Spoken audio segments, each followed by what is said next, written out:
परम पिता परमेश्वर की जय हो। जब जीव के अंदर जुनून जागता है,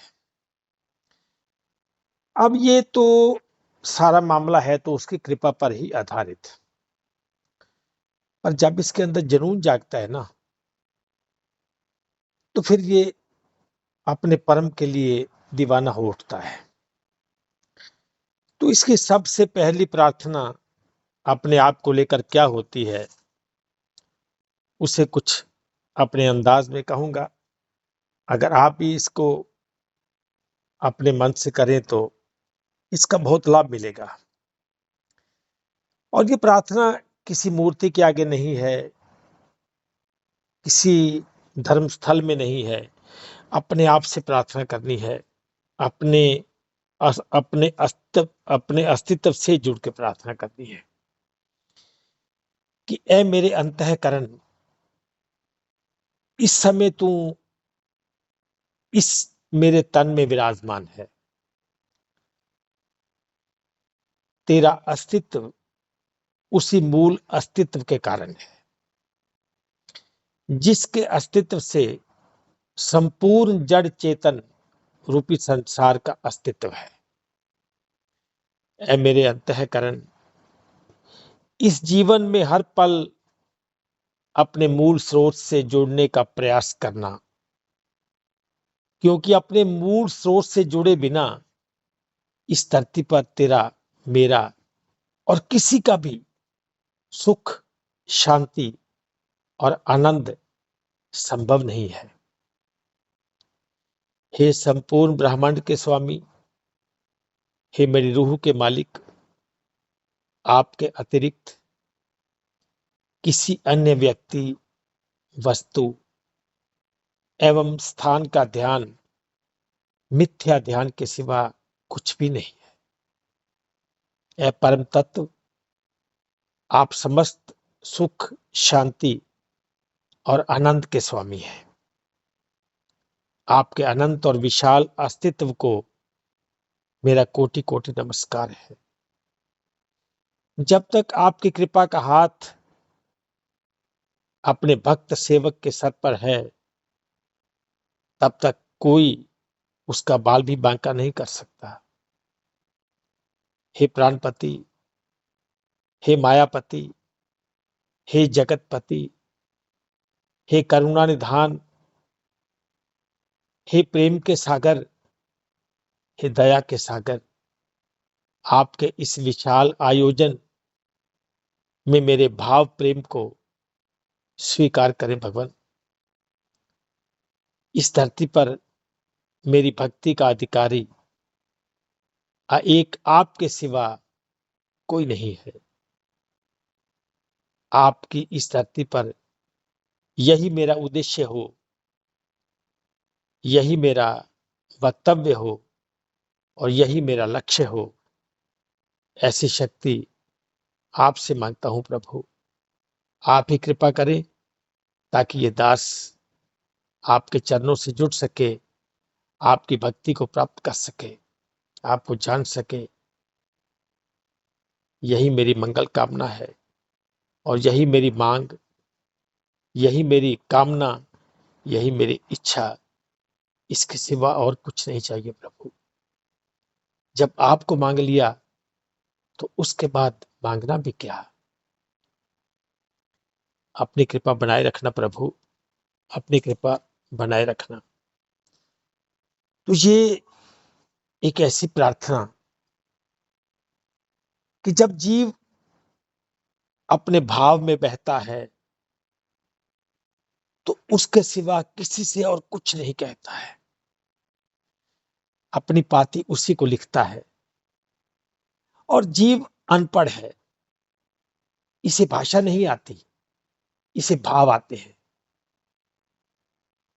ये भाषा नहीं जानता, ये अपने भावों से बात करता है। और भावों में भावित हुआ जीव जब कुछ और नहीं सूझता तो इसकी आंखों से शब्द बहने लगते हैं और उन शब्दों की भाषा वो परम तत्व जानता है, वो परम पिता परमेश्वर जानता है। वो सब जानता है कि किसको क्या चाहिए। जो मेरा भक्त है, मेरा प्यारा है, उसे क्या चाहिए। इस संसार में जहां आज झूठ का पसारा है, सत्य ऑलमोस्ट अपनी पहचान खो चुका है, तो इसमें एक भक्त की पुकार सुनने वाला कौन रहेगा। जब धर्म के नाम पर धंधे, के नाम पर खून, कत्लेआम,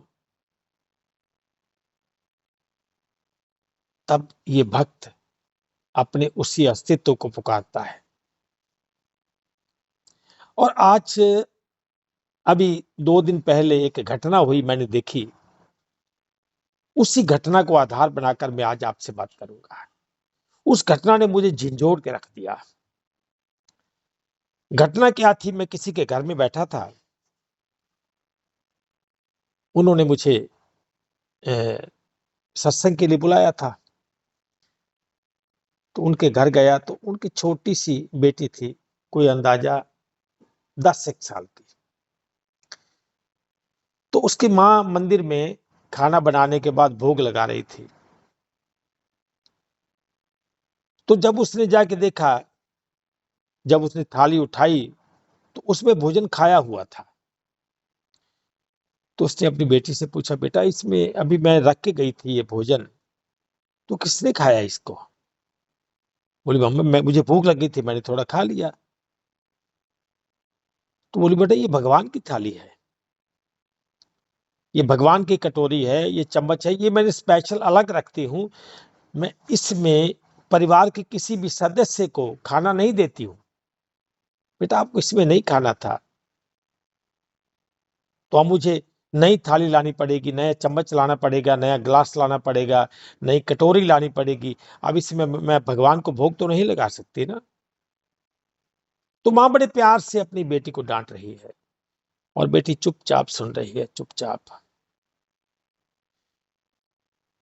तो जब सुनती रही तो बेटी ने कुछ कहा, और जो कहा वो बड़ा खतरनाक था, बहुत खतरनाक था। बोली, माँ एक बात कहूं। अब माँ क्योंकि थोड़ा गुस्से में थी, उसने कहा, अब क्या कहोगी मुझसे।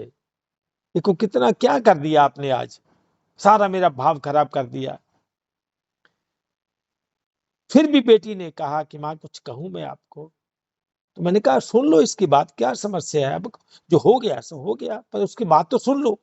जबकि मन ही मन मैं खुद मुस्कुरा रहा था कि एक इंसान कितना भ्रम में है, धारणाओं के नाम पर कितना बंधा हुआ है इंसान, मान्यताओं के नाम पर कितना बंधा हुआ है इंसान।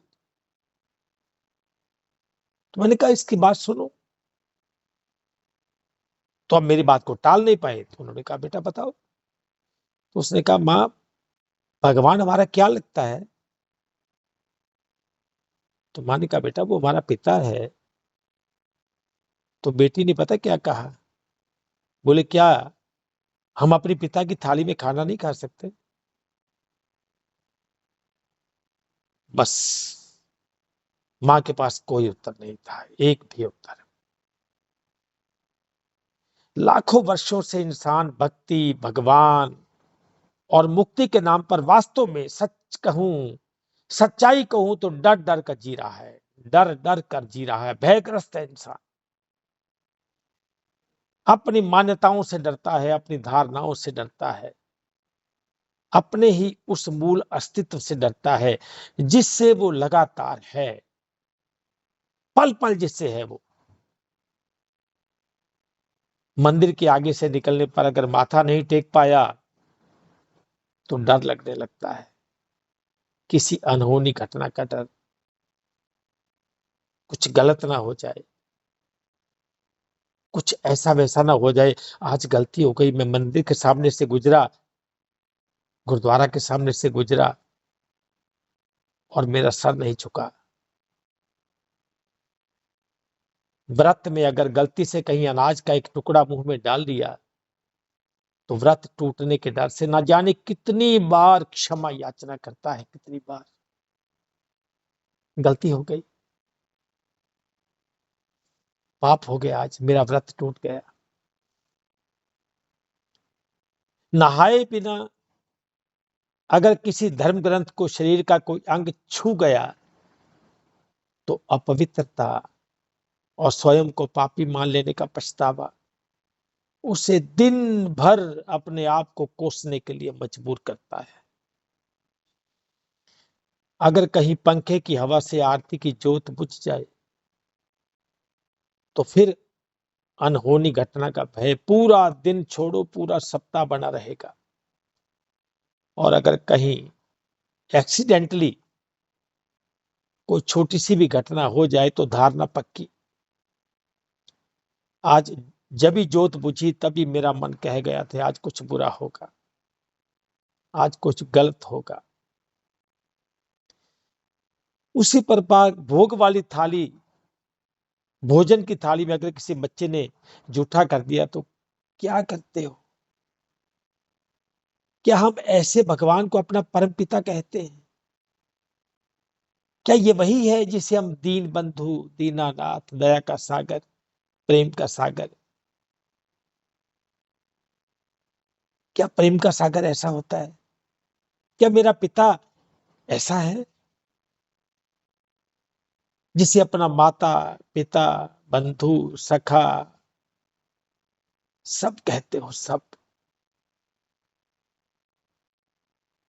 तू मेरा माता है, तू मेरा पिता है, तू मेरा बंधु है, तू मेरा सखा है।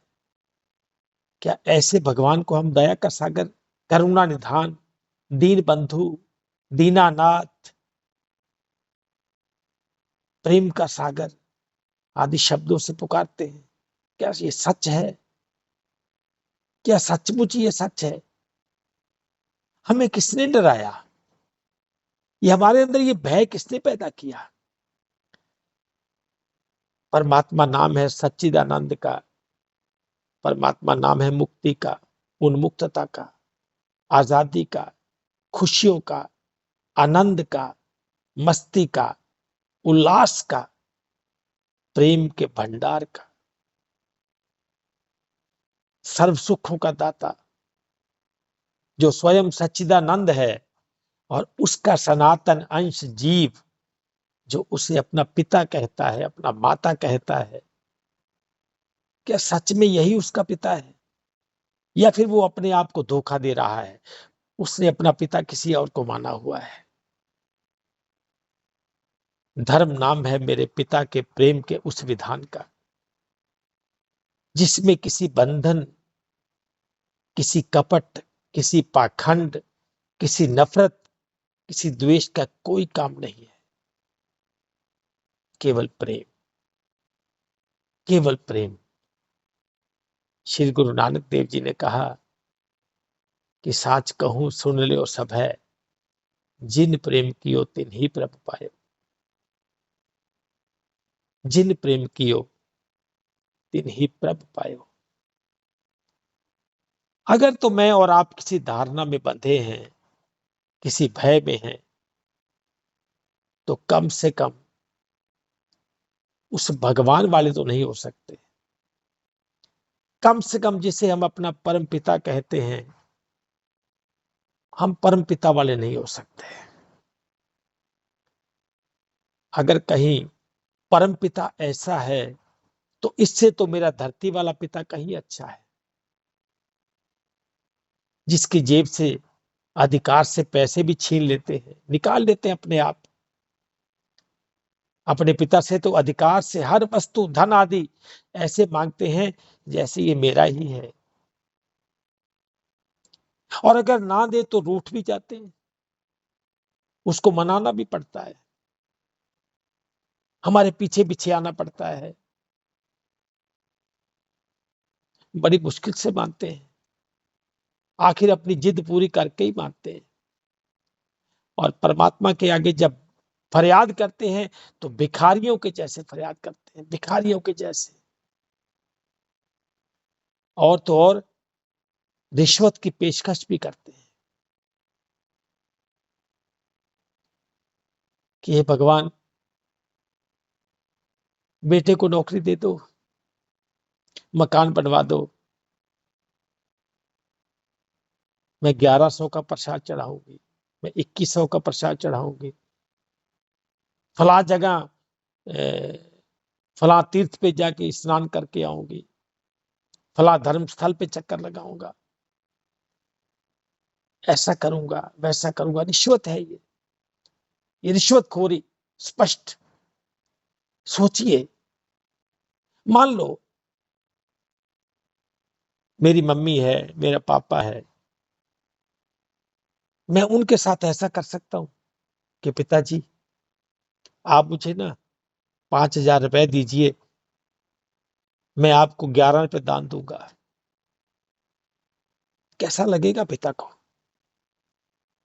पिताजी आप मुझे 10,000 रुपए दीजिए, मैं आपको 101 रुपए चढ़ाऊंगा, मैं आपके नाम का 101 का प्रसाद बांटूंगा, आप मुझे 10,000 दे दो बस। हम अपनी औकात भूल चुके हैं। हम अपनी औकात भूल चुके हैं कि परमात्मा से मेरा नाता क्या है। औरत अपने मासिक धर्म के दिनों में आरती तक नहीं करने जाएगी, परहेज करती है या उसे रोका जाता है। और कहने को मासिक के साथ हमने धर्म लगा दिया, मासिक धर्म। अगर उसके आरती करने से इसका मंदिर अपवित्र होता है तो ये धर्म कैसा हुआ? मासिक के साथ मासिक धर्म, ये धर्म क्यों जोड़ा गया? क्या तब धर्म अपवित्र नहीं हुआ?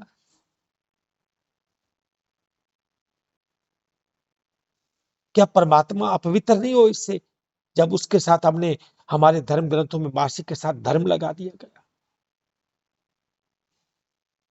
मान्यता, धारणा, और हम बंधे हैं।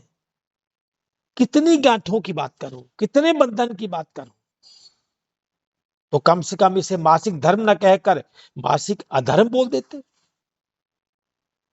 क्योंकि धर्म तो अपवित्र नहीं करता किसी मंदिर को, किसी धर्म स्थल को। तो हो सकता है ये मासिक अधर्म हो। कौन कौन सी दास्तां सुनाऊं?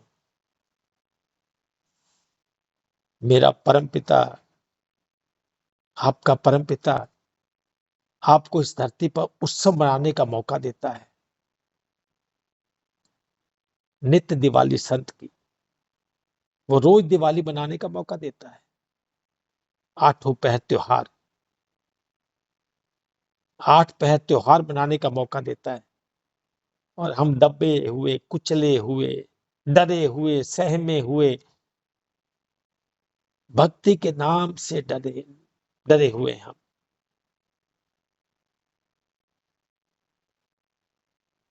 एक पिता अपने बच्चे को, अपने जिगर के टुकड़े को धरती के सैर के लिए भेजता है, अपने अंश को अपनी मायावी सृष्टि में भेजता है, तो क्या यातना देने के लिए भेजता है?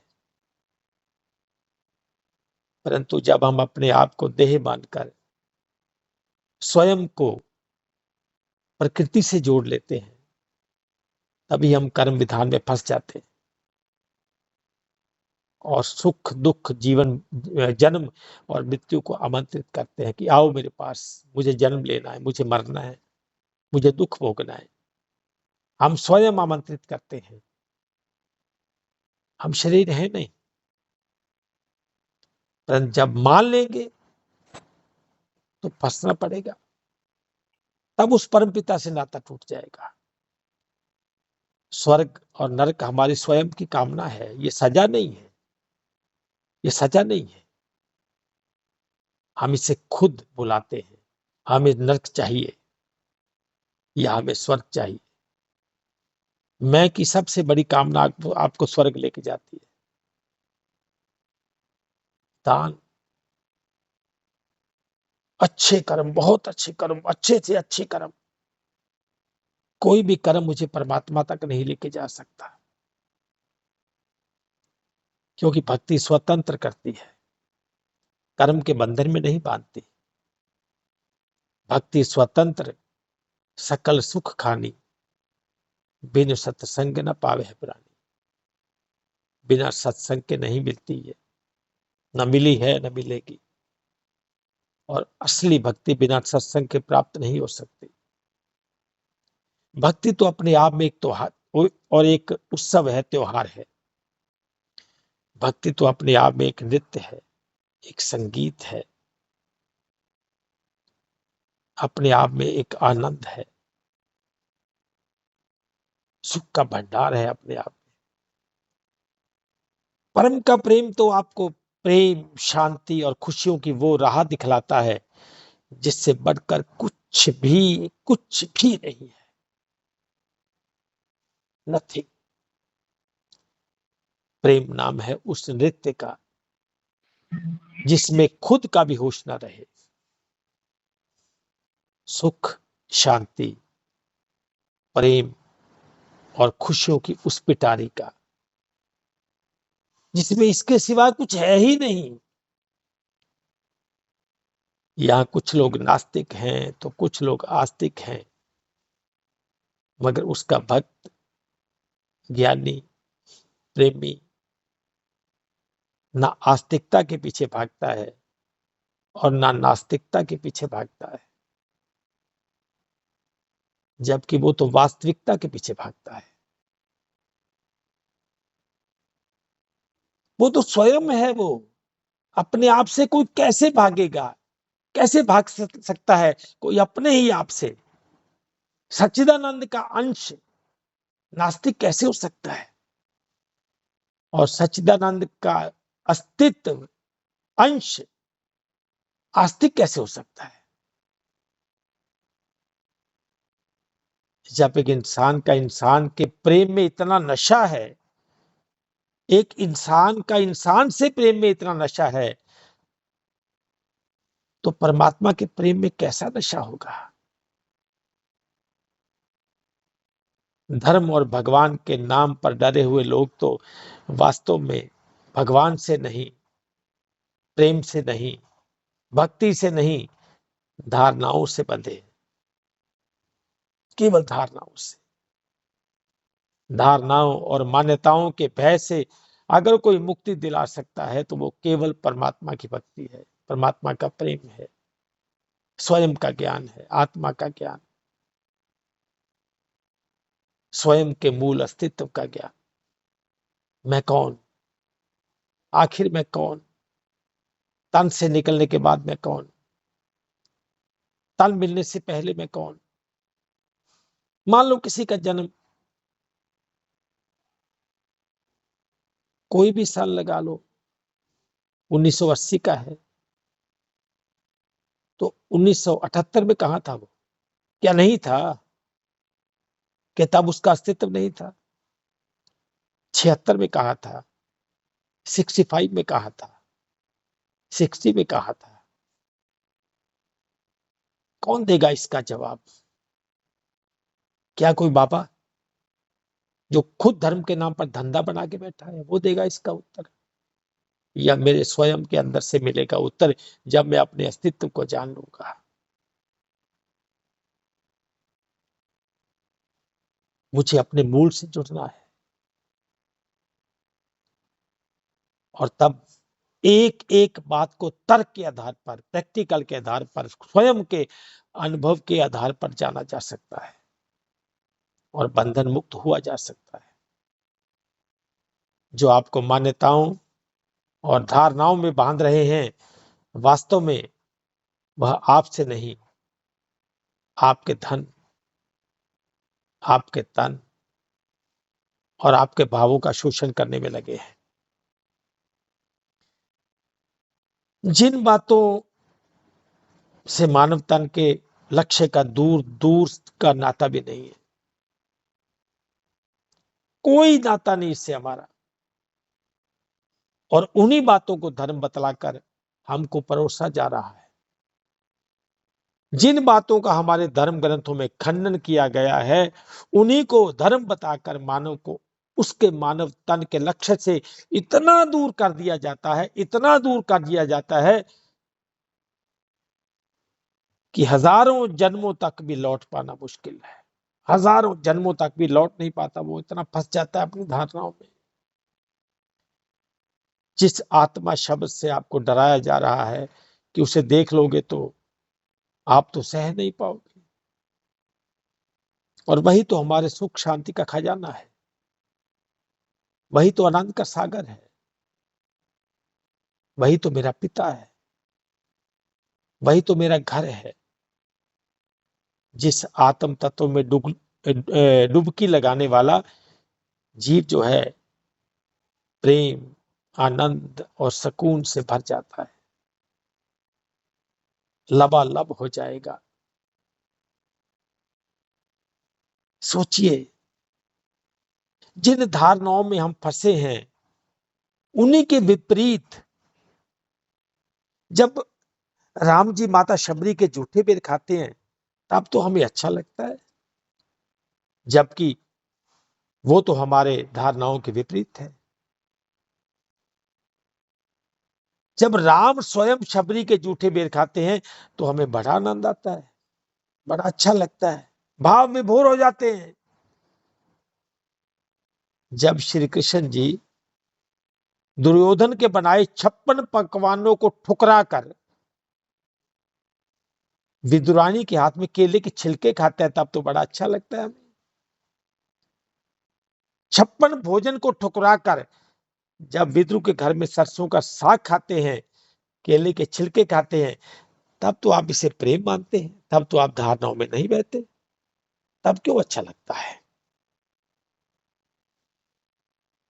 तब तो अच्छा नहीं लगना चाहिए, तब जूठन दिखाई नहीं दी, तब धारणाएं आड़े नहीं आई। जब श्री कृष्ण अपने मित्र सुदामा के चरण पखारते हैं तब तो ये देखते हुए हमारी आंखों से अश्रुधारा बहने लगती है। तब ये बहते हुए आंसू किस बात का संकेत होते हैं? प्रेम का या पाप का? कृष्ण जी को सुदामा के चरण नहीं पखारने चाहिए थे, हम तो उसे भगवान बोलते हैं। भगवान तो अपना नियम तोड़ रहे हैं।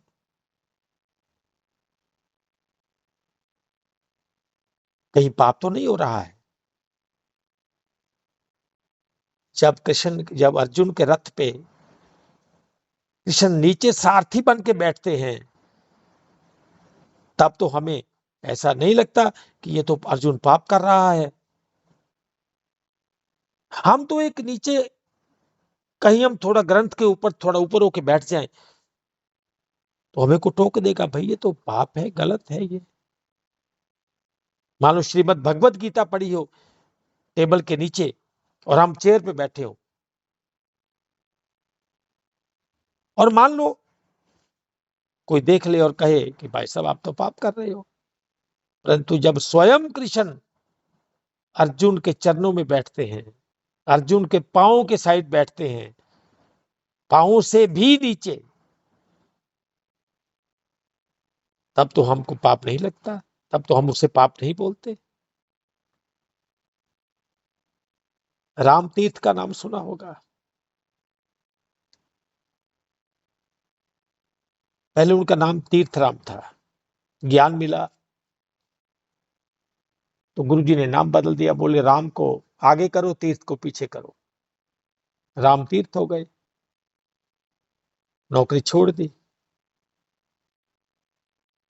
लोगों ने पागल कहा, स्वीकार कर लिया, बोले कि इन बिगड़े हुए दिमागों में अमृत के लच्छे हैं, हमें पागल ही रहने दो, हम पागल ही अच्छे हैं।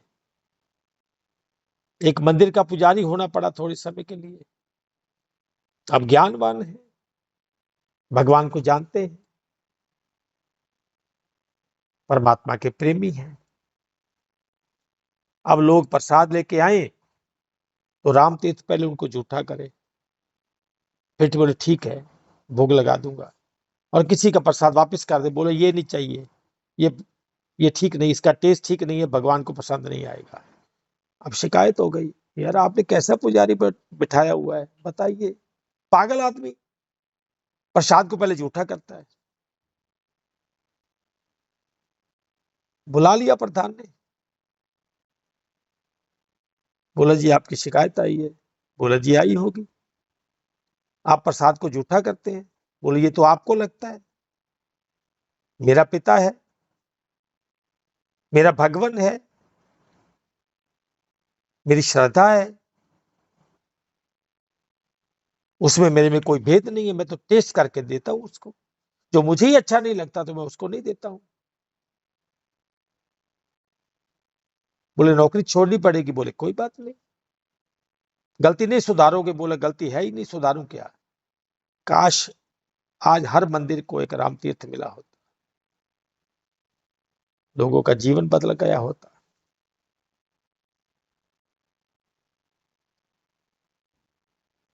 आज जो हमारे नाम पे ठप्पे लगे ना, ठप्पे, उसमें कुछ सत्य दिखाई नहीं देता।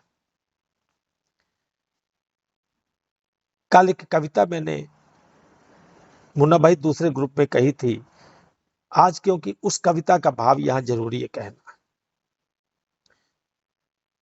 मैं सत्य कहना चाहता हूं, और विशेष जो शायरी को समझते हैं, अक्षरा दीदी हैं, गुरमीत दीदी हैं, और भी जो भी इसमें थोड़ा रखते हैं, ये दास की अपनी रचना है। मैं सत्य कहना चाहता हूं, मैं अपनी पहचान खो चुका हूं, मैं झूठ का हो चुका हूं। मेरी हर बात में बनावट है, मेरे हर शब्द में सजावट है। उसी में खुद को छिपा रहा हूं, असली चेहरे को बदलकर नकली दिखला रहा हूं। खुद को देखे तो जमाना हो गया है, देखा ही नहीं खुद को, सब शरीर ही शरीर दिखते हैं बस। मैं भी शरीर देखता हूं। खुद को देखे तो जमाना हो गया है, मेरी हकीकत झूठा फसाना हो गया है। हाँ, मेरा मेकअप मेरी पहचान जानता है, मेरी वास्तविकता को खूब पहचानता है। आईना और मेकअप मेरे राजदार हैं, वही तो मेरी पहचान और वही मेरा किरदार है। मेरी हर खामोशी पर झूठ का पहरा है, मेरी हर खामोशी पर झूठ का पहरा है। मेरा हर सच सच में गूंगा और बहरा है। मेरी बुद्धि पर मेरा लोभी मन सवार है, फरेब की नौका है और अहम की पतवार है। जो सोचता हूं वो कभी कह नहीं पाता हूं, अंदर ही दब जाते हैं शब्द। जो सोचता हूं वो कभी कह नहीं पाता हूं, सत्य के उजाले को क्यों सह नहीं पाता हूं। अपनी हकीकत खुद से ही छिपाए हुए हूं, अपना गिरेबान खुद ही दबाए हुए हूं।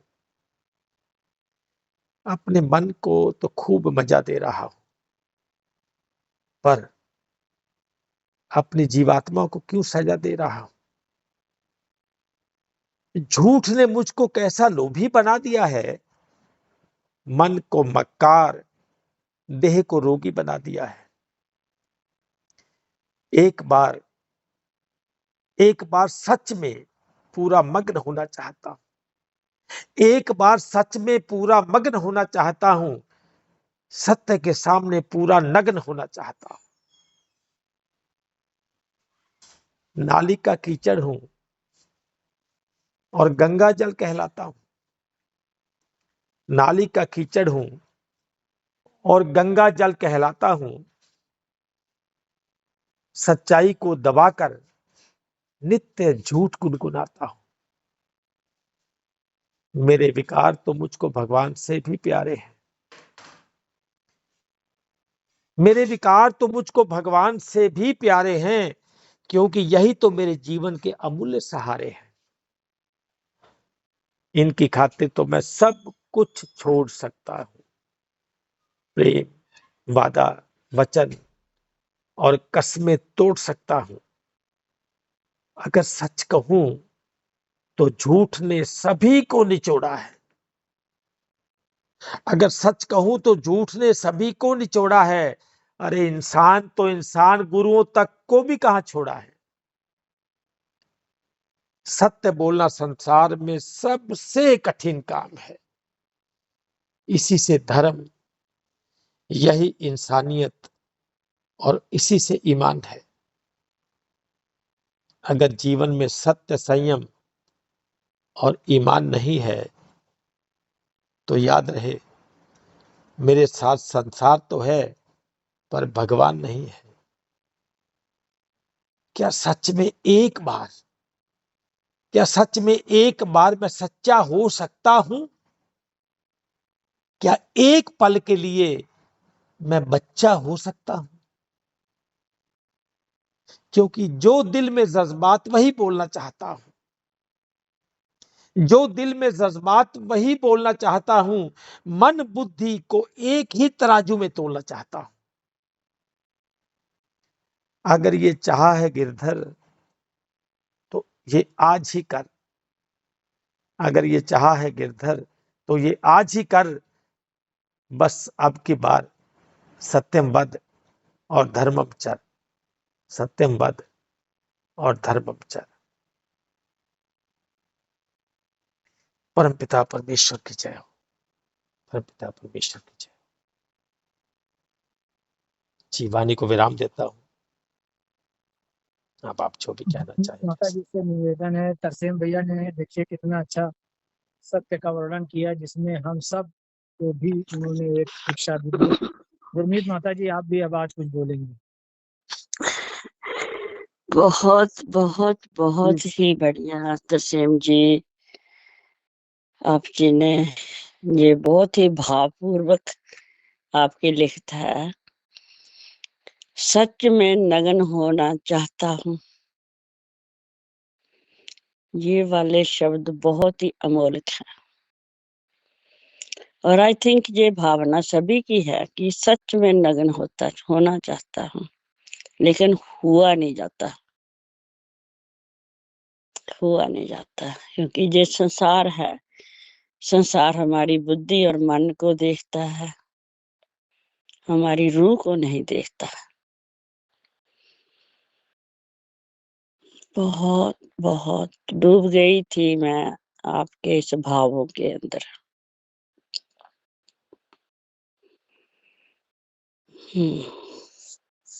अल्टीमेट सच्चाई है जो आपने शब्दों में अंकित किया। यही दुर्भाग्य है इंसान का कि जो होना चाहता है वो हो नहीं सकता।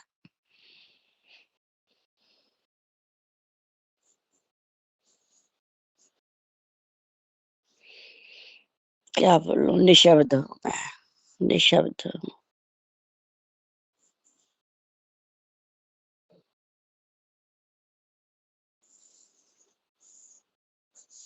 बहुत अच्छा, बहुत अच्छा। थैंक यू यूरिक्स जी, आप जी ने ये बहुत बढ़िया ग्रुप बनाया। I really want to thank you from the core of my heart. अगर ऐसे ही प्रेम से जुड़े रहे और ये कहते हैं ना कि साध संगत से प्रभ से रंग लाए, कि हमारे ऊपर जो रंगत आती है परमात्मा की, वो साध संगत की रंगत ही होती है जो हमारे ऊपर आती है। तो बहुत अच्छा, थैंक यू बहुत बहुत थैंक यू यूरिक्स आप जी का और तरसेम जी का और सभी मेरे बहन भाइयों का, कि ऐसा परिवार जिसको मैं कहूंगी कि सोल फैमिली जो है अगर बनी रहे तो यहीं पर परमात्मा है, कहीं भी ढूंढने जाने की जरूरत नहीं है। साध संगत के आसरे प्रभ स्यों रंग लाए, बस यही मेरी चाहना है। साध संगत का दर्जा गुरु से ऊपर दे दिया गुरु ग्रंथ साहब में, कि गुरु से ऊपर जो है वो साध संगत का एक आधार है और उसकी रंगत है जिसमें हम सभी रंग सकते हैं, रंगे जा सकते हैं। धन्यवाद आप जी का, बहुत बहुत प्रणाम सभी को, प्रेम से प्रणाम सभी को, सत श्री अकाल।